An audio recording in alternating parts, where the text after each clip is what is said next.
mysterious person behind the screen, and welcome to my Primeval Rewatch. In this episode, we'll be looking at Series 1 and 2.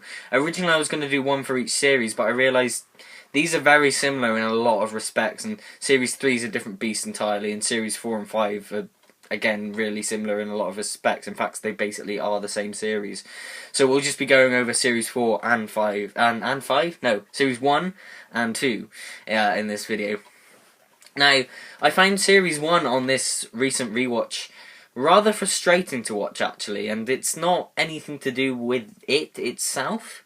It's more the fact that I'm on Series 3 currently, and it's that the characters have progressed a lot. They know a lot about the anomalies now. It's a lot. They know a lot of theories about what's happening with all the mythic creatures and stuff.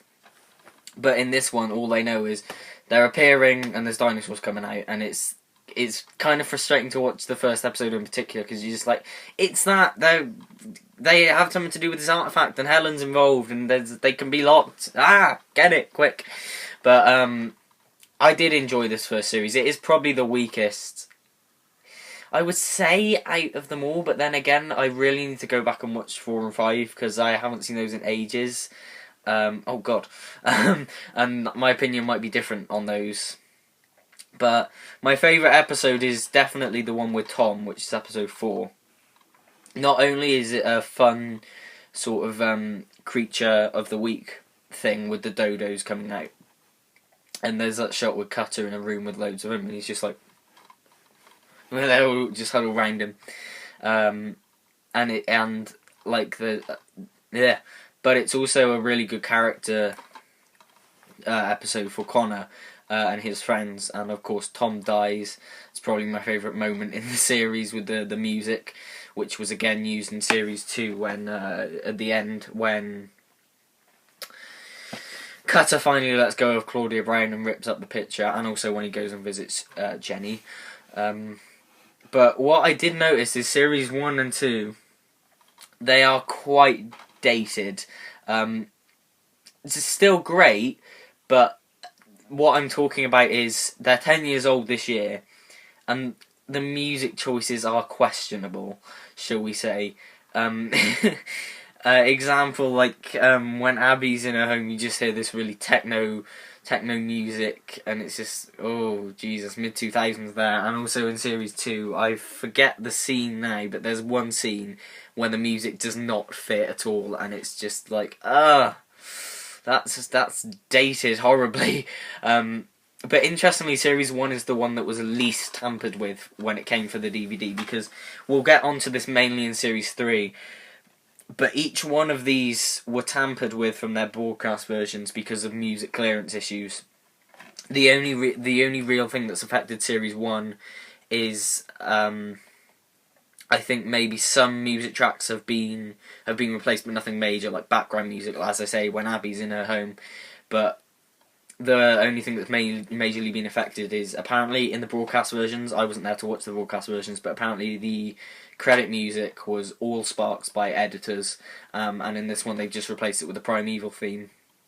Rather slapdash, I would say, because you can hear it as the Next Time trailer fades out. You can just sort of hear them trying to crowbar in the theme there, when you can sort of tell, if you listen to the song All Sparks, you can sort of tell where the beat would come in and how it would sort of link up nicely. But it's not a huge deal, but it's certainly distracting. And when we get to Series 3, I will mention that a lot more, because Series 3 has just been wrecked with music clearance issues quite heavily. And coming back to the Next Time trailers, this DVD is the only one to actually feature Next Time trailers from the original broadcast versions and previously trailers. The rest of the DVDs chop off the broadcast trailers, the Next Time trailers, from the broadcast versions, which is a shame, because like if you're on the fence about wanting to watch, if you're like, maybe I'm kind of bored, I just want to do something else now. If you're on the fence, the Next Time trailer is like, oh yeah, it's that one. Like, I was doing that with episode 3, and then the Next Time trailer happened, and I saw it was the one with Tom, and I was like, yes, it's that one. I really want to watch that one. So it pulls you in, and it excites you, and I don't like that they removed it for the other DVDs. But one thing I would wish they had shortened down is the previously. because the previously are essentially the same thing each episode, and by the last episode it's like 2 minutes long, just going over each of the previous episodes. And I remember that speech that Cutter gives is these anomalies are appearing, doorways in time to worlds we couldn't possibly imagine. Our job is to predict and contain them. He says that so much over the course of this DVD because of the previously stuff. But yeah, so what do we got here on the back? We've got some highlights there. I've got to say, my least favourite is probably episode 2. Yeah, episode 2, I think. I find that episode exceedingly dull. Still okay, but yeah, I just find it quite...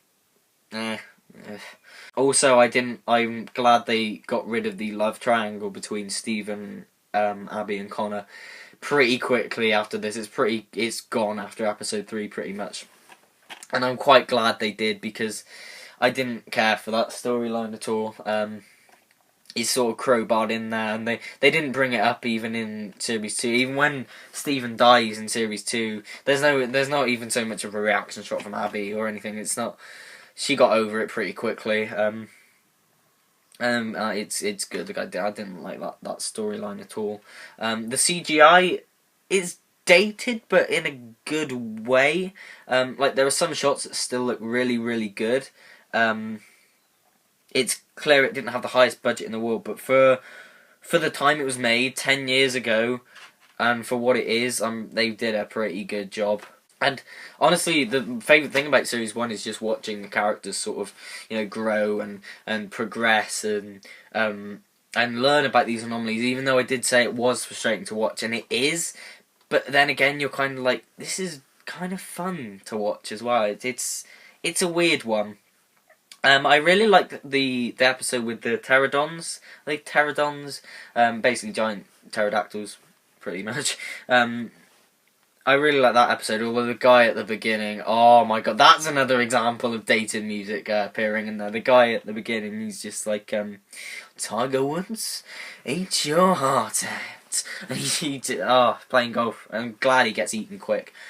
Yeah, there's some great set pieces in this. The bit of the school, which they followed on with in series 4. They had a whole episode with a dinosaur attacking at a school, and I still say that is one of the best episodes of the whole show. Yeah, we'll get to that when we get to it, of course. But of all of it, I did feel a little underwhelmed after the rewatch. Again, it's just because I think it's not aged the best, and also what comes next is so epic that I was kind of just waiting to get to Series 2, because I know, although Series 1 is really great, Series 2 is better in almost every way. It is just... I love it. I really do. I should talk about the cliffhanger to Series 1. When Cutter's just sort of standing in the anomaly, and it's swirling around him, and he realises everything's changed, and he's just like, oh my god! And that's the credits, and that just must have been first viewing of this when it was first airing. I can imagine people's faces like, what the hell just happened?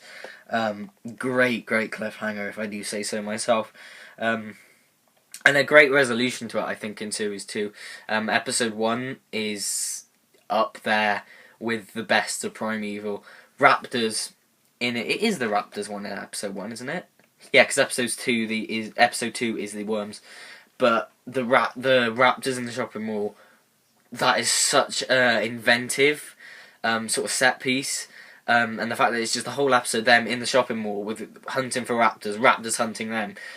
It's just it's absolutely great introduction to the series. Cutter is having to deal with, obviously, the events of what he did in the past. Tom Ryan dying, and of course everything's changed for him. So he's sort of having to deal with that while also battling the raptors. There's some great comedic moments in here. Connor shooting Abby is hilarious, and having to wheel her along on like the wheel thing is just I love it. It's just great, and the back of this says the creatures just keep on coming. That's true, because the variety, I think that's what this has over series 1. There's so much variety in this with the creatures. You've got a Colombian mammoth, raptors, a saber-toothed tiger. I'm not even sure it's a saber-toothed tiger, is it? But it looks like one. You know, those weird water creatures. They're really weird, but they're so cool as well. 2 and 3, episodes 2 and 3 are probably the weak link for me, although they did have some good moments as well. They introduced Caroline. Oh, she's annoying, isn't she? She's so, like, when she almost kills Rex, and she's like, "You bitch!" And it's frustrating to see Connor having an argument with Abby, and just over Caroline. It's just like, no, she's an idiot. Get rid of her. That's probably my least favourite part about the series. But of course, we get the 2 and 3 of the weak link, because I find them a bit dull. Even with the saber-toothed tiger, I just find it a bit middle of the road. But there's a great bit with Cutter going to see Jenny at her home after pestering her with Claudia Brown. I mean, if I was Jenny, I'd get a restraining order on that, because he's just like, Claudia Brown is a bit weird. But when he comes to her and Tom Dies is playing the music, and he comes in and he says, "Alright, imagine if you were another person, like in another time," and then he's trying to say all these things to her, and then her boyfriend comes at the door and it's like, and he has to go. But of course, episode 4, where Abby gets captured, and you see sort of Connor's more serious side take out, and I really enjoyed that episode. That's great. Episode 2, more dated music. It's just weird. If they had to replace anything for the music on these DVDs, just replace it with better music. But yeah, I still don't like how they've messed with the episodes in this. But there's just, it's just so much variety, and the last 3 episodes, my goodness, the last 3 episodes in this are probably the best time of Primeval, I think. I mean, series 3 is my favourite series, but I think the last 3 episodes are just some of the best Primeval you'll see. It's constantly ramping up the stakes. I mean, you've got Cutter and Stephen trapped with a young girl, Taylor. She's a bit annoying. In the past, with all these like Silurian scorpions that are coming up and killing them, and you've got the cleaner being introduced. Such a cool, mysterious arc. Episode 5 with the mammoth and the M25. I'm glad they didn't build a whole episode around that, because I don't think you could get that much out of it. But what they did get out of it, they just had a sort of 10-minute section. Oh my god, it's just I love it. And of course, that very same episode, you've got the twists and turns being revealed. There's a traitor on the team. Who is the traitor? You've got Abby, Connor, and Cutter sort of going rogue, hiding out in a church to find the traitor. Cutter's getting really pissed off because Connor and Abby are just singing, and I find that hilarious. It's just sort of like 4 hours later, and it just comes back, and Connor and Abby just going, "All things bright and beautiful," and it cuts to Cutter, and he's just like, and Cutter is the best character for sure. His arc is a really tragic one, but he's such a cool character, you know. His accent as well. When Connor and Abby are having the argument, he's sort of on the boat, and then suddenly, "Oh, what is going on with the pair of ye?" I love Douglas Henshall as well, who plays Cutter. Just great performance, great. And of course, I can't remember whether it's it'd be episode 6, wouldn't it? Yeah, it'd be episode 6. Lester, his amazing face-off with a predator. Oh, that is just, because Lester in series 1, I don't like him. He's so unlikable, and he's just a dick. Series 2, they mellowed his character up, and he's still a dick, but he's a lovable dick. And you just, that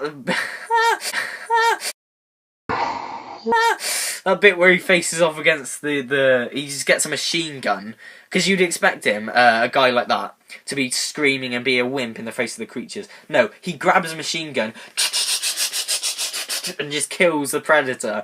He uses the woolly mammoth, so the predator will attack him, and the mammoth just spears the predator on its tusk. Never!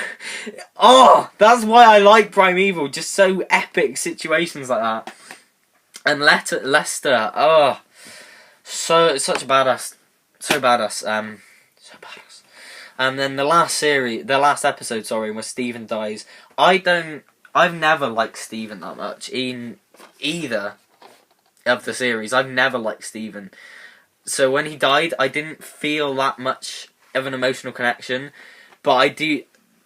The last episode of this and the beginning of Series 3, a lot of characters leave, and it sort of has that feeling of this show's changing. The original cast are slowly leaving. And by the middle of Series 3, you've just got Abby and Connor pretty much, and Lester, obviously.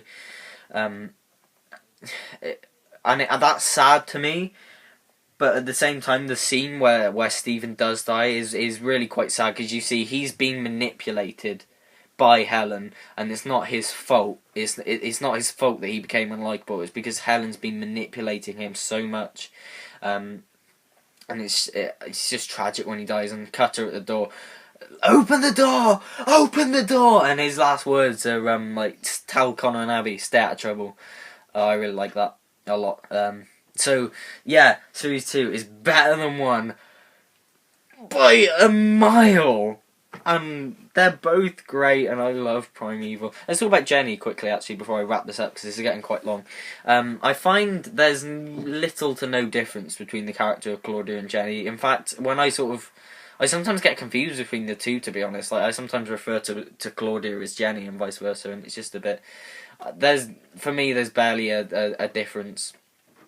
But it was a really cool twist to sort of subvert your expectations like that, and to mess with Cutter's head a bit, because he sort of his arc is so tragic. He sort of finally found someone else, because Helen's surely gone insane, and she's at her most unlikable, her most frustrating. I just want a dinosaur to eat her. But he's finally found someone else with Claudia Bryan. And then she's gone. It's such a tragic arc for Cutter. That's why Cutter's the best character, because it's just everything's going wrong for him, but he still manages to be really badass. So yeah, what do you think of Primeval Series 1 or Primeval Series 2? For me, Series 1 is quite weak when compared to Series 2, and I didn't enjoy it that much on this recent rewatch. But Series 2 is just...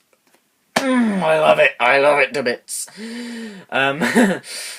So next time, Series 3, my favourite series. I have a lot to discuss there, I feel, because Series 3, although it's my favourite series, I do think Series 2 is probably better. But we'll do it, just because something's my favourite doesn't mean it's the best. I think Series 2 is probably better, but 3 is my favourite. I don't know. We'll discuss that next time, but... What do you think of Primeval Series 1 and 2? If you liked it, if you liked this video, please like, subscribe, comment. I'll see you in the next one. Take care now.